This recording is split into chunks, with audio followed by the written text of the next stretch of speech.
Hello, everyone. I am here to talk to you guys about the age group qualifier workouts that just came out today. We're going to go through the whole weekend, like generally speaking, and then we're going to go over each of the events. So, first thing, when I look at all, I believe there's 5 workouts, 5 events. Yeah, 5 events. The first thing that I see is that it is a lot of shoulders, it is a lot of upper body, and it's a lot of fire breathing work. So the events are going to be a good challenge, but if you have a shoulder weakness, just keep that in mind because your shoulders will be solicited all weekend long. So that's one thing to consider. And just like the quarterfinals we saw with the individual athletes, we have a front squat that is, I believe, to be submitted by by Saturday, if I'm not mistaken. Let me just double check. So if you can do the front squats before all of the events, I would strongly recommend you doing that. And I would really take my time to warm up for the front squats. In terms of weight, we've said this before in the quarterfinal video that we did for the individual athletes. Whatever you think that is your 3 rep max right now for the front squat, that's what you should be aiming for the front 4 rep max. So really, it's just a gut check for that last rep. But if you have an idea of what your 3 rep max is, or you know what your 3 rep max is, that's what you should aim for. When we're talking about setup, and not setup, but ramp up, like you just got to go with what you're comfortable with. Don't change anything. Do what you do in training, whatnot. But the important thing is to get that one done first so that you can really maximize your chances of getting the best possible weight you can get. If you're someone that does much better once you're warm, don't be afraid to do like a good low intensity zone 1, zone 2 aerobic warm up before you get into your front squats. But I would definitely recommend doing that event first. So what we're going to do now is we're going to just take a look at the events. Workout number 1, whoops. Workout number 1 here. We have a 5-round, 15 handstand push-ups, 15 dumbbell shoulder to overheads, 15 cal row event. I believe the handstand push-ups are kipping. Just to be sure. Yeah.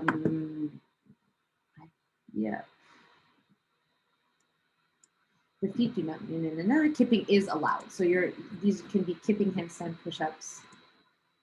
So as a coach, when I look at this event, I just see constant shoulder engagement, and in the row, it's more shoulder engagement. So good rowing technique is really important here to make sure that you get some form of release from your upper body. In the handstand push-up, our upper back was extremely solicited. And then in the dumbbell shoulder to overhead as well. So every part of the shoulder girdles in this event is really solicited. So the rowing will be an important part of this workout, in my opinion, where you can really try and relax your grip, relax your arms, and really get your legs working for you to get the best result out of that row.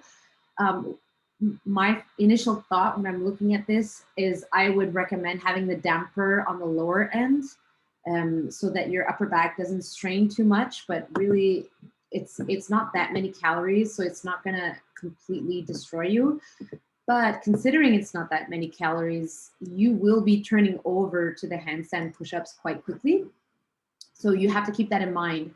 If you're not so good at upper body pressing, and you're really good at rowing, just keep that in mind, because the amount of time you'll be spending on the handstand push-ups and the dumbbell shoulder to overheads is going to outweigh the row. So just remember that when you're rowing, you don't have to win the row. You just have to make sure that you can recover. How to break this workout? I would definitely recommend the handstand push-ups being like for the ninjas. I don't think I need to go over this. For those of you who are really good at handstand push-ups, I mean, it's 5 rounds. It is a lot of rounds, and there are shoulder overheads that could have a really strong compounding effect from one to the other. But anyone who has a good handstand push-up, short arms, short body, lighter on the lighter side, you can really push it on this workout. Those who have less overhead endurance, muscular endurance in the vertical press, you really have to be careful.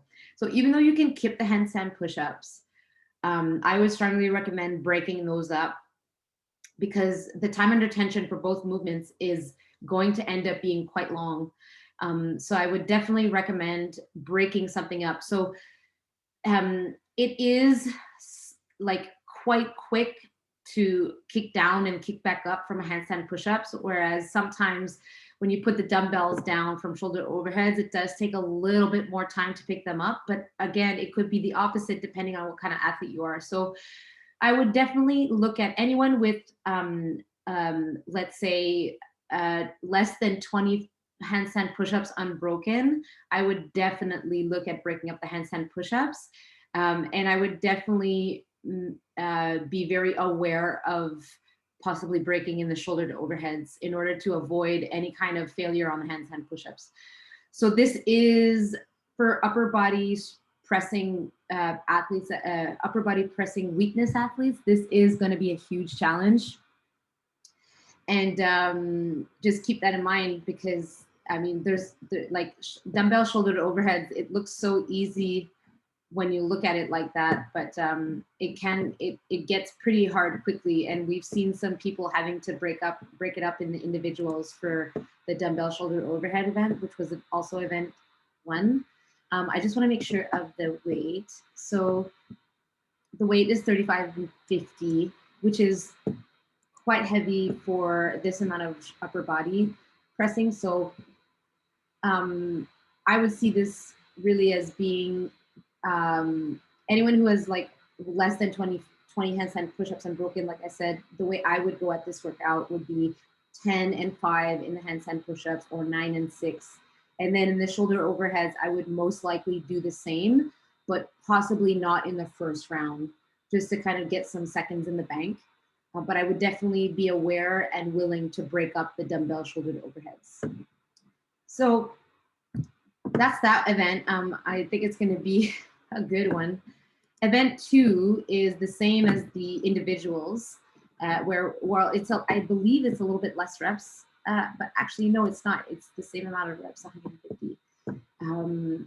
So this workout is all about the GHDs, and I'm going to stand by what I said for the individual athletes. Breaking up the GHDs is going to be game-changing for those who struggle with high volume GHDs, which I believe on the master's side will be the case. So I definitely suggest to break them up. And the way I like to break up things that I struggle with in terms of volume is in really small sets. And it may sound crazy, but I would do the 60 GHDs in sets of 6. And I don't want you to think that it's 6 and then rest 20 seconds and then 6. It's not like that. It's you do 6 consecutive reps without stopping. You push through those reps, and then you take 2 or 3 seconds, like a breather, in between the sets of 6. And trying to let go of tension in the legs while you do that is really important. So I would strongly recommend breaking the GHDs up in small sets with short rests, and then take the time to really not get to the point where you feel like your back is breaking. So that's this workout is all about listening to yourself for the GHDs. But it is risky, but I really feel like starting off with really small sets can really pay off in the later rounds of this workout. So don't toss that strategy aside. It served me really well in past regionals events, and it's allowed me to kind of get over some really high volume GHDs, and which is a huge weakness of mine. So small sets, short reps. I think I did 100 in an event at regionals in sets of 3s and 2s, where I would just do 3 quick reps, take a breather, and then twos. And then once I got to about halfway mark, I took one longer rest to kind of let go of my legs a little bit, and then I moved on. So not a bad way to get through these GHD sit-ups. Rope climbs, it's not the time to try something new. Just keep doing what you're doing and try to have a descent that is the least strenuous as possible. And you can also see these as 3 sets of 2 or 2 sets of 3, in the sense that you'll do 1 rep, touch the ground, come down, jump straight up for your second one, touch the ground, and then take a little bit of a breather, which could be a motivating way to start a set, but it can also help you save a little bit of time. But the key with rope climbs is to make sure that your rest is controlled, and you can do things like creating a routine. So for example, when you come off the rope, your routine is to go get some chalk in the chalk bucket, to touch a vertical post, and then go up. So just doing that routine constantly in between reps will force you to have a cadence that you can respect. So when we have movements that are so high demand, like rope climbs or muscle ups or wall climbs or whatnot, we lose cadence. Whereas, for example, GHD sit-ups, we can really have more rhythm.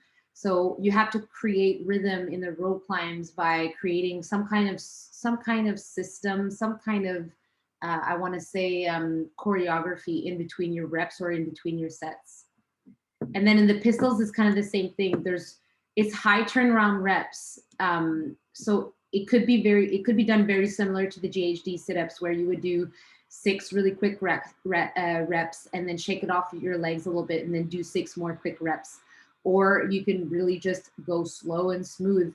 But the important thing in this workout is to, whatever your system is to manage your rest to work ratio, it needs to be respected, because this workout will reward discipline and it will punish anyone who doesn't have the discipline to respect their rest periods. So really, it's a really fun workout to kind of break down, but it is a very impactful workout. So because it's on day 1, I mean, you'll have to do it first, but it may be a good idea to do event 3. Well, no, there's a lot of grip there. Never mind, I didn't say anything. So I believe that the order should be 4, 1, and, oh yeah, so 4, 1, and 2 on the day 1. Because on the 3rd event, there's a whole bunch of grip, and we don't want to screw up our grip for the rope climbs. So this brings me to event 3. This one's really fun. 75 cleans, 30 double unders. To be honest, 300, sorry, double unders. This is a lot of volume. The 75 cleans is doable, and the key here in workouts like this is cadence, and it's having a strategy and making the workout aerobic as you can. So 75 cleans should be done in a strategy that you would respect. And whatever that strategy is different for everybody, right? Some people will do really well in doing singles all the way through. Some people will do really well in doing 3-2, 3-2, 3-2, which I would look at doing. So 3 touch and go, rest, and then 2 touch and go, and then rest a little bit. And then some people might benefit in a kind of like a down pacing pyramid style breakup. So you'll do 15, and then, I'm saying anything because I didn't do the math here, but you'll do 15 and then 12 and then 11 and et cetera, and you will move on that way until you can hit, you can, basically the goal with that kind of rep scheme is to make sure that you can get onto the bar quickly and effectively. So nothing's worse than forcing yourself to do sets of 10, but then it takes you like a minute to get back onto the bar for that set of 10. So you gotta do what keeps you moving here, and what that is depends. I would personally go for like a 3-2 technique. Maybe the first 3 sets I would do in sets of 5, or possibly a little bit bigger, but I would definitely look at doing 3s and then really short rest, just drop the bar, shake the arms off, and then 2s and whatever. You don't need to re-chalk, you have the hook grip, so no need for chalk in this workout. And then the double unders is another one where this is highly personal. Some people struggle a lot with double unders, and some people can do like 100 or 150 unbroken. If I was doing this workout, I would definitely look at doing sets of 50. Um, it's that middle number where I feel like I can always hit no matter how tired I am. So you need to, what I think you need to do here is to identify what that number is for you and then just stick with that number. And then again, you can also go with a down pacing pyramid scheme, but this workout here, I think is going to be really surprising because of the rope climb workout before. I think the grip will be tired and you may feel a little bit off on the double unders. So it may be good to start off your set of double unders more conservatively and see how you feel, and then make a judgment call if you can add in reps in your sets. So the key really in day one is really making sure that the rope climb workout is done intelligently, work to rest ratio is respected. But then after that, you have to just play it by ear and make sure that you make the right decision based on how your forearms feel and how strong you can hold the bar and the rope. So that's to be considered. I would recommend at least 2 or 3 hours of rest between the events, but if you can't do that, then I totally understand. But that, I think that would be a good amount. And after the rope climb event, I would look at maybe icing or doing a recovery protocol on my forearms. So day one would be day one would be 4, 1, and 2. Day 2 would be 3. Oh, I made a mistake there. So you'll have some form of recovery already. And then you can go ahead and do the 4 on the same day. So you could literally have a competition that will be Friday, you'll do 3 events. And then on Saturday, you'll be 2 events, and then you'll be done for Sunday. But if you're looking to really perform, you have 2 options. Either you do event 3 on day 2, which is Saturday, and that's the only one you do. Or you can do event 3 and 5 on Saturday, and then give yourself a little bit of buffer for events 5 to redo or whatnot. There's not that much time to redo, but it's a possibility. Now, if we go to event 4, which is the front squats, we talked about it a little bit earlier. So we do it on day 1. Make sure our legs are strong. If you're not happy, I had an athlete in the quarterfinals that wasn't happy with his squat on Friday and redid it, and he did better on the second day. So you could also redo this one. That's the beauty of doing it first. You'll have a little bit of a buffer. If you'll beat your score, who knows, but it's a possibility. And then on event 5, this one, honestly, there's not that much to say about this. It's going to be a hard workout. The overhead squats are going to be difficult. Your core and your shoulders are going to be tired from the rope climbs, from the GHDs, from the shoulder to overheads, everything. So the important thing is to find a stance that you feel you're very stable in. And then, so oftentimes what I used to do when I competed and I felt like my shoulders were not super solid was close my grip in the overhead squat. So instead of snatching it up, I would clean and jerk it up and try and find a position that I felt like was stable. And I would also widen my feet so that I can have a more stable squat, and I can have my hamstrings involved a little bit more and be more solid. Having the hands closer together though might not be a possibility for some of the masters athletes. So it's test it out. But the most important thing is making sure that if you can, your reps of the overhead squats should be unbroken. And so it would really suck if you try a new position that you've never done before and you have a close grip and then you keep losing the bar forward. So if in doubt, then you should sincerely just keep the grip that you normally keep and really look at having the bar above your traps and keeping a relaxed base for increased intensity.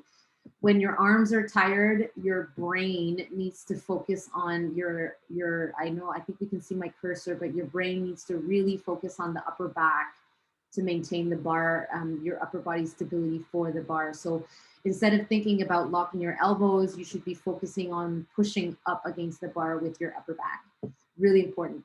But otherwise, for anyone with a solid and stable shoulder overhead squat, this is a burner.